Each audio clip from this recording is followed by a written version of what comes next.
নমস্কার বন্ধুরা, আমি মধুমিতা আবারও আপনাদের সামনে হাজির হয়ে গেছি নতুন একটা দিন, নতুন একটা সকাল আর নতুন একটা ব্লগ নিয়ে। আশা করব অন্যান্য দিনের মতো আজকের এই ব্লগটাও আপনাদের ভালো লাগবে। আর যে যেখান থেকে আমার আজকের এই ব্লগটা দেখছেন, ভগবানের কাছে প্রার্থনা করব সবাই যাতে ভালো থাকেন, সুস্থ থাকেন এবং স্বাভাবিক থাকেন। আমি এবং আমার পরিবারের সদস্যরাও ঠাকুরের আশীর্বাদে সবাই বেশ ভালো আছি। তো এদিকে সকালবেলা ব্রেকফাস্টের জন্য দুধ কর্নফ্লেক্সটা ভিজিয়ে দিয়েছি। ছেলে গেছে স্কুলে, ওকে এলে ওটা খেতে দেব আর আমরাও একটু একটু খেয়ে নেব। আর এদিকে ভাতটাও চাপিয়ে দিয়েছি। ভাতের মধ্যে দিয়ে দিয়েছি উচ্ছে আর আলু সেদ্ধ। আজকে তেমন কিছু রান্না করব না। সকালবেলা সমস্ত রকমের কাজকর্ম করে উঠতে একটু দেরি হয়ে গেছে, তার উপরে আবার ছেলেকে স্কুলে নিয়ে গেছিলাম, তো সেখানে একটু ওর কাছে বসতে হয়েছিল। আজকে কেন জানি না একটু কান্নাকাটি করছিল। প্রত্যেক দিন তো আর সমান যায় না, ওই জন্য তাড়াতাড়ি করে রান্নাটা চাপিয়ে দিচ্ছি। আর ওদিকে কলমি শাকটা ভেজে নিয়েছি। তো ছেলে খাওয়ার জন্য বায়না করছে, এদিকে ভাতটা আমার হয়নি। আর আজকে যেহেতু ডিম রান্না হবে, তো অতটা ডিম পছন্দ করে না, সেই জন্য ওর পছন্দ মতো একটা খাবার বানিয়ে ওকে খাইয়ে দেব। সেজন্য ওর খাবারটা বানিয়ে নিচ্ছি। ভাতটা হতে হতেই আমি এদিকে ডিম সেদ্ধটা চাপিয়ে দিয়ে ওকে স্নানটা করিয়ে দেব। আমার কিন্তু মাছ মাংসের থেকে এই ডিমটা বেশি পছন্দ। কারণ আমি যখন হোস্টেলে থাকতাম, তো আমি কি করতাম, আমাদের অপশন দেওয়া ছিল যে মাছ আর ডিমের মধ্যে কোনটা চুজ করবে, মানে প্রত্যেক দিন খাবারে আর কি। আমি বেশিরভাগ দিনটাই ডিমটাই পছন্দ করতাম, কারণ একই রকমের মাছ প্রত্যেক দিন খেতে ভালো লাগতো না।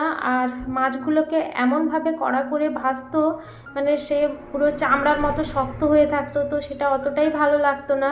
তাছাড়া মাছের কাঁটা বেছে খাওয়ার মতো তখন তেমন ধৈর্যও ছিল না। ডিমটা হলে বেশ সুন্দর টপ করে খেয়ে নেওয়া যেত।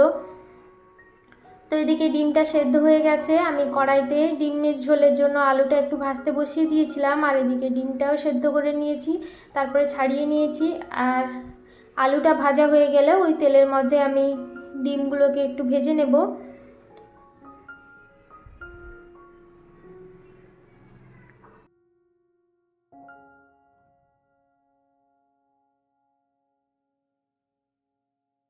খুবই সাধারণভাবেই যেমন ডিমের ঝোল বানানো হয় সেভাবেই বানাবো। তেলের মধ্যে একটু গোটা জিরে আর একটু গরম মশলা ফোড়নে দিয়েছি। এবার আগের থেকে একটা মশলার পেস্ট বানিয়ে রেখেছিলাম, আদা, টমেটো আর রসুন, পেঁয়াজ। রসুনটা একটু বেশি দিয়েছি, আর আদা আর টমেটোটা একটু বেশি দিয়েছি, পেঁয়াজটা খুব কম দিয়েছি।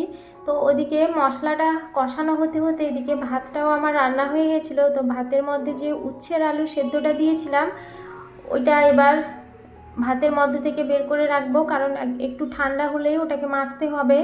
কারণ একটু একটু করে কাজটাকে গুছিয়ে রাখলে বেশ ভালো হয়, কারণ যখন কেউ চট করে খেতে চলে আসবে, আমাকে আর মানে অপেক্ষা করতে হবে না যে খেতে বসে আছেন কেউ, তারপরে আমাকে আলু এখানে মাখাতে হবে, তারপরে খেতে দিতে হবে। সব কিছু গোছানো থাকলে বেশ ভালোই হয়। আর আমার তো এই সেদ্ধ ভাত খুবই পছন্দ। আমার যদি ডাল আর কোনো কিছু একটা সেদ্ধ দিয়ে দেওয়া হয় তাহলেই আমি তাতেই খুশি। কারণ আমার ওইসব মানে বেশি মশলা খাওয়ার ওসব অতটা পছন্দ নয়, খেতেও পারি না, গা প্রচণ্ড গুলিয়ে যায়। আমার তার থেকে ভালো ওই ডাল আর আলু সেদ্ধ ভাত। ছোটোবেলায় যখন স্কুলে যেতাম, মা ওই সকালবেলা হলে ভাতের মধ্যে মুসুরির ডাল আর কাঁচা পেঁয়াজ, কাঁচা তেল আর লঙ্কা দিয়ে বানিয়ে দিত। ওই ভাতটা ফেনা ফেনা একটু থাকতো, ওই ভাতটার যে কি স্বাদ সেটা যেন এখনও মুখের মধ্যে লেগে আছে। ইচ্ছে করে এক একদিন বানাতে ওইটা, কিন্তু মায়ের মতো করে হয়তো আর বানাতে পারবো না। রান্নাটাও কমপ্লিট হয়ে গেছে, ছেলেকে কিন্তু ওর মধ্যেই আমি খাইয়ে ঘুম পাড়িয়ে দিয়েছি। আসলে খুব সকালবেলা থেকে উঠেছে, ঘুম থেকে উঠতে চাইছিল না, ওকে জোরজার করে উঠিয়েছিলাম। তো আসলে অনেক দিনের অভ্যেস, হট করে কি আর ছাড়তে পারবে। ওই জন্য একটা বাজতে না বাজতেই ওর ঘুম চলে এসেছে। ওকে ঘুম পাড়িয়ে দিয়ে এবার খেতে একটু দেরি আছে, যেহেতু ভাবলাম যে রান্নাঘরটা একটু পরিষ্কার করে নিই। ভাবছি একেবারে রান্নাঘরের কাজটা গুছিয়ে তারপরে ওপরে যাব। রান্নার পরে যে থালা বাসনগুলো বেরিয়েছিল ওগুলোকেও মেজে ধুয়ে নিয়ে একেবারে সিঙ্ক টিঙ্ক খুব ভালো করে পরিষ্কার করে তারপরে রান্নাঘর থেকে বেরাবো, যাতে একেবারে আমাকে আর এখানে আসতে না হয়। সেই রাত্রেবেলা যখন রুটি বানাতে আসবো তখনই আবার আসবো। তো এই রান্না করার পরে কড়াটা মাজার কিন্তু ভীষণই চাপের। আর যেদিনই হয় একটু বেশি রান্না বান্না সেদিন তো আরও বেশি চাপ লাগে, কারণ তেল চিটচিটে হয়ে যায় চারিদিকে। আর কড়াই অপরিষ্কার থাকলে পরে যখন রান্না করতে আসবো তখন কিন্তু খুবই বাজে লাগে। ওই জন্য যত কষ্ট হোক কড়াইটাকে খুব সুন্দর করে মেজে রেখে যাই।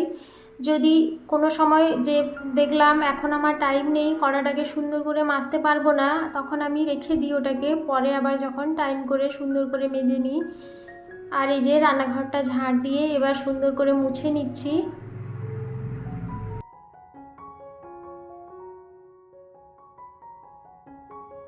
রান্নাঘরটা যতটা পরিষ্কার পরিচ্ছন্ন পরিপাটি হয়ে থাকবে ততটাই যেমন স্বাস্থ্যের পক্ষেও ভালো, সেরকম রান্নাঘরে শুনেছি নাকি লক্ষ্মীর থাকেন, তো মা লক্ষ্মীও এতে খুব প্রসন্ন হন।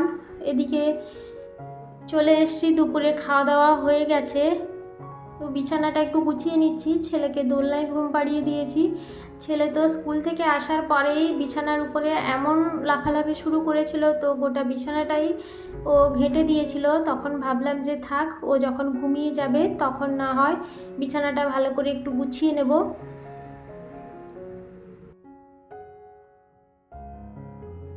বিছানাটা গোছানো হয়ে গেছে, এবার ছাদ থেকে জামা কাপড় তুলে নিয়ে এসেছিলাম, ওগুলোকে এবার ভাঁজ করে সুন্দরভাবে গুছিয়ে রেখে দেব। তো বন্ধুরা, আমার ব্লগটা আপনাদের কেমন লাগলো অবশ্যই আমাকে কমেন্ট করে জানাবেন। আর আমার ব্লগ যদি আপনাদের কোথাও একটুও ভালো লেগে গিয়ে থাকে তাহলে প্লিজ আমার চ্যানেলটিকে সাবস্ক্রাইব করে আমার পাশে থেকে যাওয়ার অনুরোধ জানাবো। আর যারা যারা এখনও পর্যন্ত আমার চ্যানেলটিকে অলরেডি সাবস্ক্রাইব করেই ফেলেছেন তাদের প্রত্যেককেই আমি জানাবো অসংখ্য ধন্যবাদ। আপনারা এইভাবেই আমার সাথে থাকুন, পাশে থাকুন। আপনারা আমার সাথে আছেন বলে, পাশে আছেন বলে আমি কিন্তু এতটা দূর এগিয়ে আসতে পেরেছি। আপনারা এভাবেই আমাকে সাপোর্ট করে যান। জামা কাপড়গুলো গোছানো প্রায় কমপ্লিট হয়ে গেছে, এগুলোকে এবার সুন্দর করে আলনায় গুছিয়ে রেখে দেব। তাহলে আজকের মতো আমি আমার ব্লগটা এখানেই শেষ করছি। বন্ধুরা, আপনাদের সঙ্গে দেখা হবে আবারও একটা নতুন দিন, নতুন সকাল, নতুন ব্লগ নিয়ে। ততক্ষণে সবাই ভালো থাকবেন, সুস্থ থাকবেন, সাবধানে থাকবেন। সবাইকে জানাবো অসংখ্য ধন্যবাদ আমার সাথে থাকার জন্য, আমার পাশে থাকার জন্য।